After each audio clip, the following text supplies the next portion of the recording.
ওরে বন্ধু, হুম? আল্লাহর কসম রে অনেক ভাগ্যবান রে। কে? ওরে বলতাছস কে?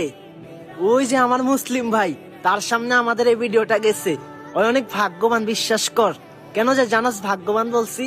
আমি যে এই ভিডিওতে আমাদের প্রিয় নবীজির কালেমা পড়বো, আল্লাহর কসম রে ভাই, আপনি যদি এই কালেমার দাওয়াতটা একটু কষ্ট করে অন্যের কাছে পৌঁছায়া দেন ভাই, আপনি ভাবতে পারবেন না আপনি কত সোয়াবের অংশীদার হবেন। লক্ষ লক্ষ সোয়াব আপনার আমল নামা জোগাড় হবে। সুবহানাল্লাহ। তো আর কি দেরি কি বন্ধু, কি দেরি কি ভাই, আসেন আমাদের নবীজির কালেমার দাওয়াতটি সবার কাছে পৌঁছায়া দেই।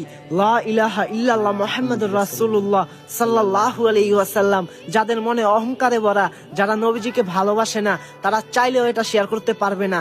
আল্লাহর কসম, এই কালেমার দাওয়াতটি সবার কাছে পৌঁছায়া দেন। কাল কিয়ামতের দিন অনেক সুপারিশ পাবেন আপনি নবীজির থেকে, ইনশাআল্লাহ ভাই।